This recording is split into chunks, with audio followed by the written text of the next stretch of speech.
जो फर्स्ट आएगा उसे राज्य के एक प्रेस्टिजियस कॉलेज में 1 साल के लिए पार्ट टाइम पढ़ाने का मौका मिलेगा। अब तू ही मेरी इकलौती उम्मीद है। मैं तो कोशिश कर रही हूँ। परीक्षा में तुझे फर्स्ट आना ही होगा। अरे ये 7 नंबर वाला सवाल तो winner deciding question. Sorry Nishita. तुझे बेस्ट हिंदी लिटरेचर क्रिटिक का अवार्ड मिल रहा है और मैं नहीं जाऊंगी? मैं जरूर जाऊंगी। ठीक है। निशिता मेरी यूनिवर्सिटी की दोस्त। एक सही मौका मिलने पर इंसान की जिंदगी कितनी बदल सकती है, निशिता उसका जीता जागता उदाहरण है। चलिए आज मेरी लाल डायरी से आपको निशिता की कहानी सुनाती हूँ। मालिनी आजा खा ले। अरे फिर से दूध नहीं पिया। सॉरी माँ, समय नहीं मिला। ये क्या कर रही है तू आजकल? रात दिन बस पढ़ाई और पढ़ाई, खाना पीना तक भूल चुकी है। ऐसे तो बीमार पड़ जाएगी। अब तो बस 1 हफ्ता बाकी है। इस 1 हफ्ते मुझसे कुछ मत कहना माँ। ये परीक्षा मेरे लिए बहुत इम्पोर्टेंट है। इसमें जो फर्स्ट आएगा उसे राज्य के एक प्रेस्टिजियस कॉलेज में 1 साल के लिए पार्ट टाइम पढ़ाने का मौका मिलेगा और अगर परफॉर्मेंस अच्छी रहे तो 1 साल बाद परमानेंट भी कर देंगे। अरे ये पहले क्यों नहीं बताई? सब अच्छा ही होगा। एक काम करती हूँ, मैं कल जाकर मंदिर में पूजा देकर आती हूँ। ठहरो माँ ठहरो, पहले फर्स्ट तो आ जाऊँ, नौकरी तो उसके बाद। फर्स्ट तो तू ही होगी, इसमें नया क्या है? नहीं माँ, इस साल एक नई लड़की आई है पता है, उसे हराना बहुत मुश्किल काम है। तो जाकर देखना वो कौन से प्रोफेसर के पास पढ़ती है, तुझे भी वही भर्ती करवा देंगे। वो किसी प्रोफेसर के पास ट्यूशन नहीं पढ़ती माँ, शायद उसके पास सारी किताबें भी नहीं है, फिर भी वो बेहतरीन है, टैलेंटेड है, इंटेलिजेंट है। उसे हराना बहुत मुश्किल है। मैं तो हर तरफ से हार चुकी हूँ बेटी, अब तू ही मेरी इकलौती उम्मीद है। ऐसे क्यों कह रही हो माँ? मैं तो कोशिश कर रही हूँ। कोशिश करने से नहीं चलेगा। इस परीक्षा में तुझे फर्स्ट आना ही होगा। हमारे जीने का अब यही एक रास्ता है। मैं जानती हूँ, मगर सब कुछ मेरे हाथ में तो नहीं है ना? नहीं, अब सब कुछ तेरे हाथ में है। अगर तू परीक्षा में फर्स्ट आकर ये नौकरी पा लेती है तो इशिता का इलाज होगा, नील को एक अच्छे स्कूल में डाल पाएंगे, उसका भविष्य बन जाएगा। हमारा जीना मरना अब सब तेरे हाथ में है बेटी। जानती हूँ माँ, इसीलिए तो मैं रात दिन पढ़ रही हूँ। हेलो कल्पना भाभी, बोलिए। क्या बिट्टू के स्कूल में सरप्राइज टेस्ट होगा? मगर अगले हफ्ते मेरा एक बहुत इम्पोर्टेंट एग्जाम है भाभी, इसीलिए मैंने ये 3 दिन छुट्टी ली थी। मैंने उसका सिलेबस खत्म करवा के रिवीजन भी करा दिया है। कल तो मुझे यूनिवर्सिटी जाना है। ठीक है, आ जाऊंगी। क्यों रे, क्या कहा उसने? क्या कल जाना होगा? हाँ, वरना वो लोग अगले महीने से किसी और ट्यूटर को रख लेंगे। ये सारे उपमाएं बहुत इम्पोर्टेंट है। ओके, कल फिर मिलेंगे। इस बीच इस चैप्टर को घर पर एक बार पढ़ लेना और इसका सारांश लिख कर रखना। और मालिनी, तुम जरा इधर आओ। आती हूँ सर। ये लो तुम्हारा नोट्स। मैंने सब कुछ चेक करके रखा है, अच्छा लिखी हो, लेकिन और थोड़ा इम्प्रूवमेंट की जरूरत है। और कुछ दिन तक मेरे घर में एक्स्ट्रा क्लास चलेगी। उसके बीच अगर कहीं समस्या हो तो तुरंत मुझे फोन करना। Thank you sir. क्या बात है निशिता, आज इतनी इम्पोर्टेंट क्लास थी और तूने बंक मार दी। तबीयत तो ठीक है ना? ट्यूशन पर आने गई थी यार, वहीं से दौड़ते दौड़ते आई हूँ। अगर क्लास अटेंड कर पाऊँ।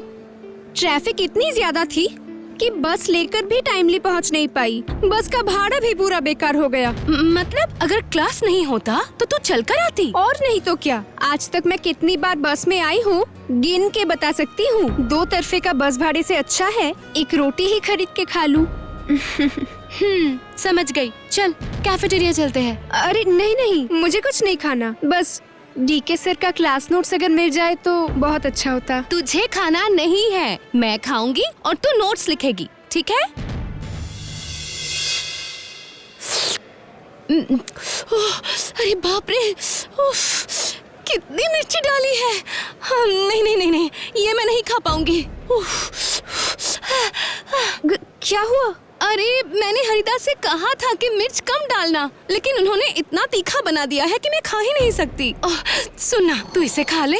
नहीं नहीं, मैं खा लूँ तो तू क्या खाएगी? अरे बाबा, मैं बिना मिर्च वाला ऑर्डर कर रही हूँ। हरिदा, इस टेबल पर एक बिना मिर्च वाला फ्राइड राइस भेज दीजिए। तूने ये जानबूझकर किया है ना? जानबूझकर ऐसा ना करती तो क्या तुझे खिला पाती? बोल। कुछ नहीं, तू जल्दी जल्दी लिख। सर की स्पेशल क्लास के नोट्स भी तो तुझे लेने हैं ना? मगर वो तो पेड क्लास है, तू तो ट्यूशन फीस देती है। हाँ, तो क्या हुआ? एग्जाम में तो हम दोनों एक साथ ही बैठेंगे, है ना? मैं ना तुझे जितना देखती हूँ हैरान हो जाती हूँ। ऐसे कोई किसी के लिए नहीं सोचता। तुझे भी तो मैं जितना देख रही हूँ हैरान हो रही हूँ। इस उम्र में एक पूरे परिवार को संभाल रही है। बीमार बहन के इलाज का खर्चा, भाई की पढ़ाई का खर्चा, 4 लोगों का खाना, सब कुछ ट्यूशन पढ़ा कर चला रही है। वो तो मेरी किस्मत है, लेकिन तेरी किस्मत तो मेरी जैसी नहीं है ना। तू पढ़ाई में अच्छी है, अच्छी ट्यूशन में है, तू तो अकेले पढ़ के ही फर्स्ट हो सकती है।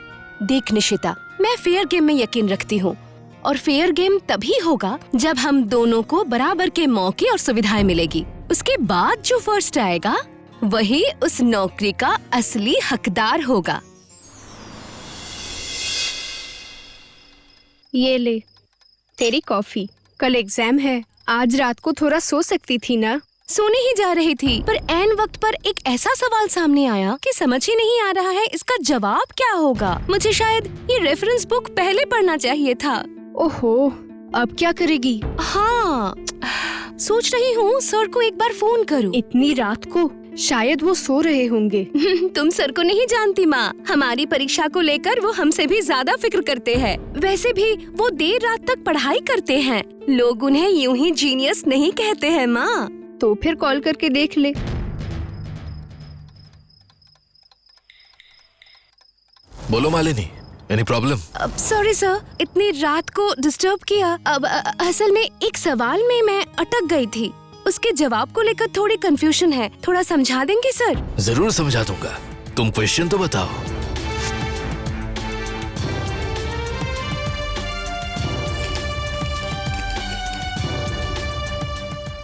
Thank you sir. ये क्वेश्चन थोड़ा ट्रिकी था मालिनी, अच्छे से पढ़कर जाना। ऐसे टाइप का क्वेश्चन आने का चांस बहुत हाई है।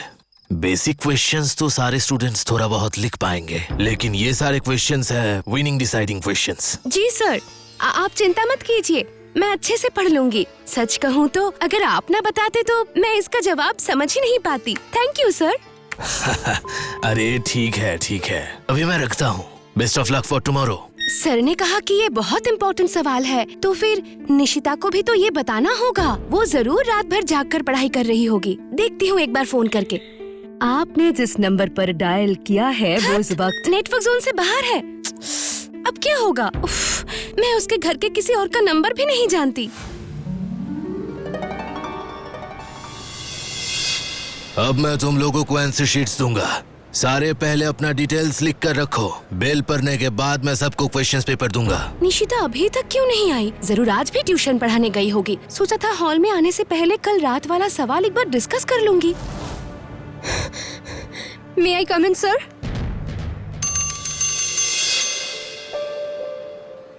अरे ये 7 नंबर वाला सवाल तो वही है जो कल सर के साथ डिस्कस किया था। Winner deciding question. यस, अब मुझे और कौन रोकेगा? एक मिनट, निशिता को तो मैं ये नोट्स दे ही नहीं पाई। इसका मतलब वो ये जवाब नहीं लिख पाएगी। अब मैं क्या करूं? मुझे क्या करना चाहिए? मेरा भविष्य इसके साथ जुड़ा है। मेरे माँ बाप, सर, सब मेरे सक्सेस के लिए मुझे सपोर्ट कर रहे हैं। मैं उन्हें डिसअपॉइंट नहीं कर सकती। सॉरी निशिता। रिजल्ट निकल गया है, मैं तेरे लिए ही खड़ी हूँ। मुझे इस रिजल्ट में कोई दिलचस्पी नहीं है। मुझे पता है मैं फर्स्ट नहीं आऊंगी। तू ऐसा क्यों बोल रही है? तूने तो सारे सवालों का जवाब लिखा है। लिखा है, मगर 7वां क्वेश्चन थोड़ा सा ट्रिकी था। थोड़ी बहुत लिख पाई थी, लेकिन और अच्छे से प्रेजेंट करना चाहिए था। ठीक है, जो होना था हो गया।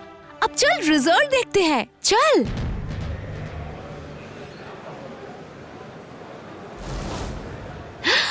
निशिता, तू फर्स्ट आई है। ये क्या कह रही है मालिनी? मैं फर्स्ट आई हूँ? मतलब मुझे ये नौकरी मिलेगी, मेरी बहन का इलाज होगा। थैंक यू मालिनी, तेरी हेल्प के बिना मैं ये नहीं कर पाती। नहीं निशिता, ये मदद नहीं है, ये है फेयर गेम, और उस फेयर गेम में तू अपनी काबिलियत से जीती है।